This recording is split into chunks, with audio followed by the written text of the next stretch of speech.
Los antiguos humanos que poblaron la Tierra nos demuestran cada día que no fueron personas ignorantes, que no fueron pueblos salvajes, que sabían sobre todo o casi todo lo que nosotros interpretamos hoy como ciencia pura. Los descubrimientos hechos a lo largo de la historia en todo el mundo, que hacen referencia a antiguas civilizaciones, han hecho despertar a muchos de nosotros un interés enorme sobre el cómo y el porqué de muchas cosas. Tenemos miles de ejemplos: egipcios, sumerios, babilonios, persas y los prehispánicos, de los que les hablaré hoy. Esta parte del mundo tiene muchísimos misterios que comprenden además muchos paralelismos con las civilizaciones del Oriente.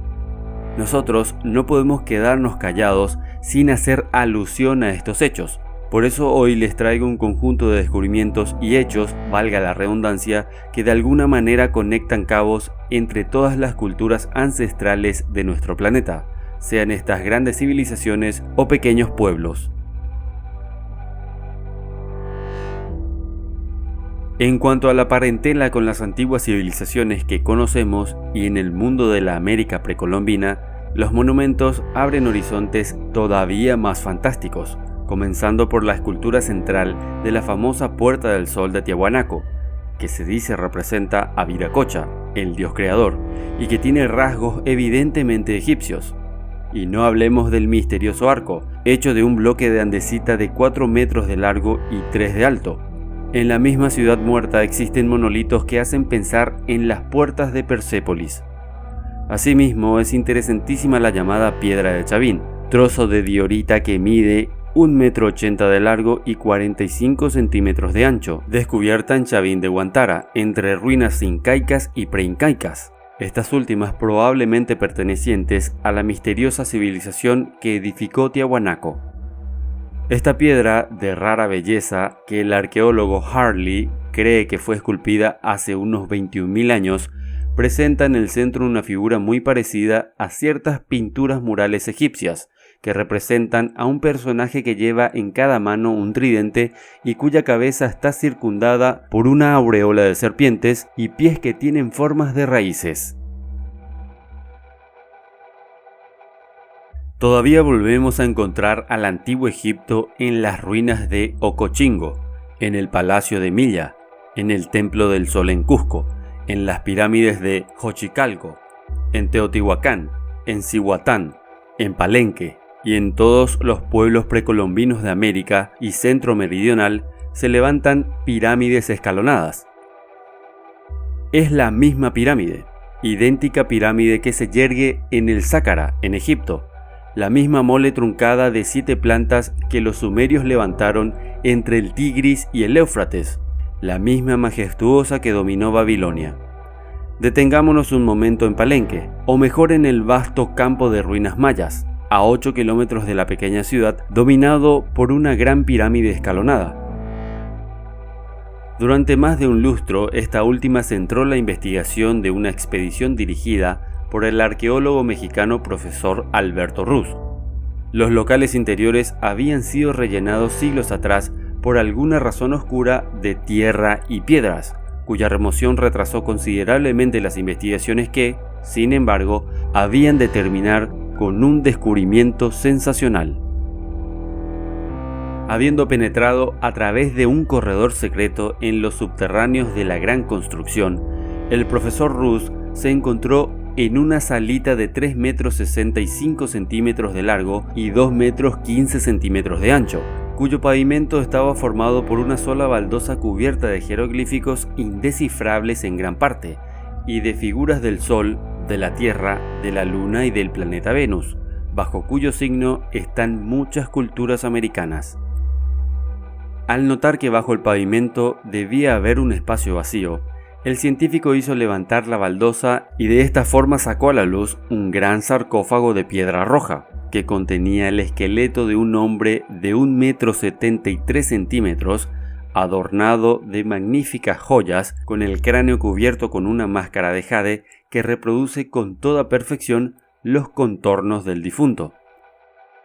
El descubrimiento del arqueólogo mexicano tiene un enorme valor, porque hasta hoy se creía que las pirámides americanas, al contrario de las egipcias, habían sido empleadas exclusivamente para el culto y no habían servido nunca de mausoleos.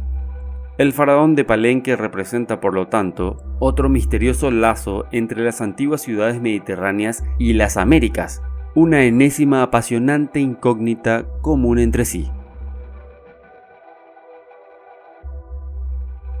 Cuando el etnólogo estadounidense L. Taylor Hansen llegó de visita a una tribu de indios apaches estacionados en Arizona, estaba, es cierto, preparado para las revelaciones, pero estamos seguros de que no se esperaba una sorpresa como la que le estaba reservada al final de la danza ritual.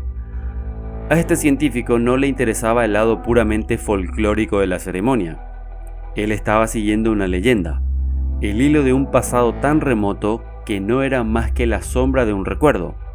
Convencido de que algunas particularidades consideradas hasta hace pocos años insignificantes coincidencias podían confirmar una hipótesis, la de la existencia de grandes civilizaciones, llamémosle Mu o la Atlántida, extendidas hace miles y miles de años por todo el globo y separadas después por espantosos cataclismos que redujeron al hombre al primitivismo. Entre los apaches, Taylor Hansen encontró una asombrosa confirmación de su teoría. Las maravillas comenzaron cuando el científico mostró a sus anfitriones algunas fotografías de pinturas de los antiguos egipcios, cuando en una figura mitológica los pieles rojas reconocieron precisamente la divinidad a la que estaba dedicada la danza ritual, el Señor de la Llama y Señor de la Luz. Aquel dios vivía en el recuerdo de los apaches con su mismo nombre mediterráneo, Amon-Ra. Esto no era, sin embargo, más que el principio de una serie de extraordinarias revelaciones a las que sirvieron de puente dos números sagrados, el 8 y el 13, números que forman la base del llamado calendario de Venus, un cómputo del tiempo muy complicado, difundido por casi todo el mundo antiguo y referido al número de las revoluciones de Venus alrededor del Sol, que son 13, mientras que la Tierra da 8.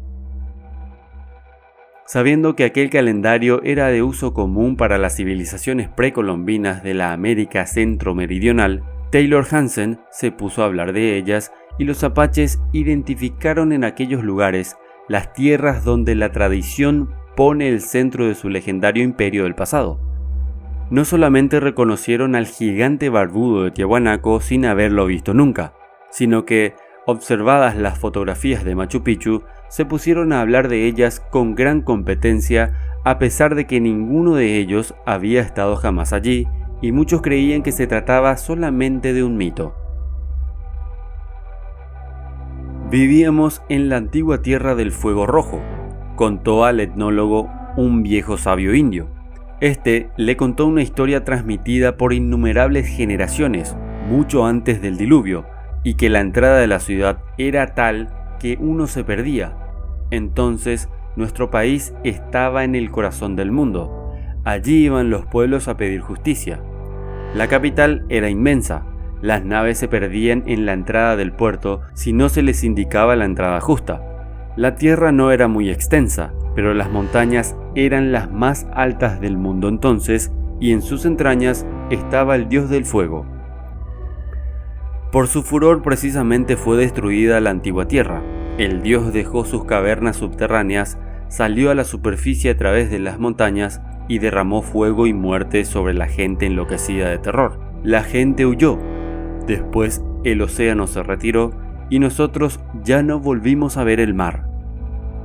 El texto más antiguo que llegó hasta nosotros, el Chilam Balam indio, refleja paso a paso la historia del sabio indio. Las grandes culturas del pasado debieron nacer de los fragmentos de magníficas civilizaciones desaparecidas. En apoyo de esta hipótesis, podemos citar también las numerosísimas contradicciones que encontramos a cada paso acercándonos a la historia de los precolombinos. ¿Cómo es posible que pueblos que no conocían los metales, ni la rueda, ni los animales de tiro, estuvieran familiarizados con los cálculos abstractos, los números relativos y las tablas logarítmicas? ¿De qué manera los mayas llegaron a inventar el cero? a elaborar un calendario más exacto que el nuestro, basado en observaciones astronómicas exactas, a conocer el sistema solar, las constelaciones, incluso astros invisibles a simple vista, si no podían disponer de instrumentos indispensables para explorar el cielo. Las ciudades mayas se caracterizan por una elegancia y una racionalidad que concilian muy mal con la idea de un pueblo que dispone de limitadísimos medios técnicos. Espléndida debió ser Oaxactum, en Guatemala, la más antigua que se conoce, centro astronómico importante caracterizado por una pirámide que contiene otra en su interior. Dicho sea de paso, es el único monumento del género encontrado hasta el presente en el globo. Nada era comparable a Tikal, la capital intelectual del imperio, con sus grandiosos templos, sus jardines colgantes y su estadio. También los centros menores como Chichén Itzá, en Yucatán. Aún a día de hoy nos causa admiración. Las plazas, las calles pavimentadas de piedra o de cemento, los jardines, los acueductos, las instalaciones higiénicas, todo esto habla de un lenguaje tan incomprensible como fascinador. Hay quienes sostienen que las ciudades mayas tenían a lo largo de las calles principales fuentes alternas de agua caliente y fría, y que las primeras no eran fruto de fuentes termales, sino de instalaciones térmicas. ¿Hipótesis absurda? No tanto, puesto que se encontraron semejantes entre las ruinas del Palacio de Minos en Creta y bajo algunas ruinas asiáticas.